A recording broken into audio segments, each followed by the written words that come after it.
You notice that I've left several pieces, or several parts of pieces unpainted. That's because these are going to be detail-heavy pieces.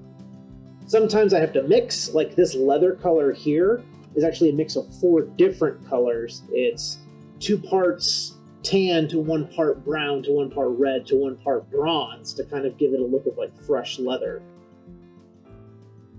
So another reason why I left a lot of the spaces blank is because I'm going to do what's called a wash. And that's a really quick way to add detail to a miniature without having to go in and finally, like, say, dry brush very small amounts of paint to get like a gradient or a shading. Doing a wash is literally what it sounds. You take some water and then you take a little bit of paint and just very thoroughly dilute it. So you basically just have dirty water. And you can make a wash out of several different colors. With this, I'm probably going to do like a brown wash. And then what you literally do is take the paintbrush, dip it in the dirty water, and then paint over the surfaces that you want washed, and it'll fill it in.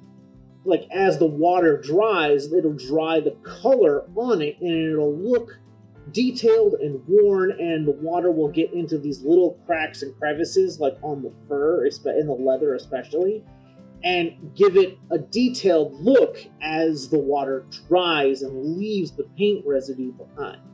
See how it looks like there is like wear and filled in, like those details pop a lot more, like you can see a lot more definition in the leather and fur on that particular model. Leather and on the fur, and a little bit on the metal in the staff.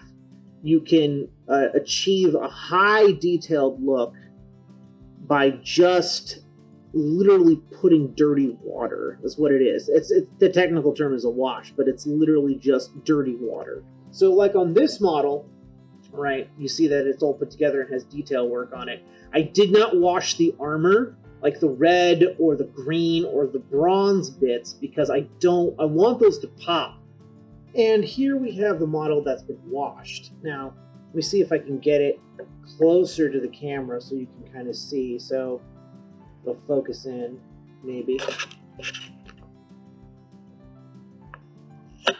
Okay, so you can see how literally just adding water mixed with a little bit of paint has put in a lot more detail on the model, right? It looks like there's texture, it looks like there's definition, and normally if we were to do this again, it would take a lot of painstaking hours just to do that, but just with by adding some wash to it, you can add a level of detail that immediately comes through, and that you don't have to kill yourself with hours and hours and hours of detail painting or dry brushing.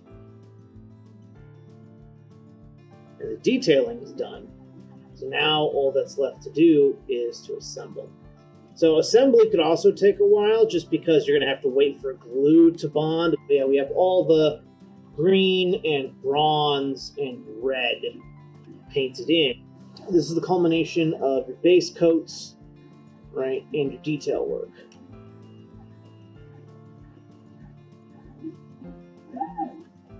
So, and again, this was just a couple of coats plus some washes. So it's literally just like plastic fibers of different color, right? Just use some Elmer's, right? And coat the base in Elmer's, right? And then take a pinch of this, right? Put it on the model, put on the base that's coated with glue until it's completely covered. Press down, shake off the excess, and wait. And then the base will have a coating of grass, some terrain on it. And put some terrain on, and then you just take off the excess just by, shaking or tapping it into a waste can, because those little pieces of terrain kind of get everywhere. But yeah. All right, and this is the finished model. don't know how you can see it. The glue's still drying on it pretty, so I kind of have to hold it until it bonds all the way. So the final step is to attach it to the base at this little peg here fits into the slot on that right there. So you file it until with a file, you file the peg until it fits into that slot, and then you glue it in, and you basically wait until it sets, and then the model is done. So as you can see, there's a little bit of paint damage from where I had to, right here, where I had to hold the model down to make sure that the glue stuck. I'm just going to be going over that with some fine detailing. That's not going to be too bad, but as you can see, everything is fully assembled now, and we're almost done. All I have to do is just, file that peg down and mount it, and then we will have our finished model. Alright. So again, I'm holding it just so the glue bonds. But yeah, that is how you paint for tabletop miniatures. Again, this demo was with a metal pewter model. If you're beginning, I would recommend doing plastic since it's a lot lighter and easier to handle.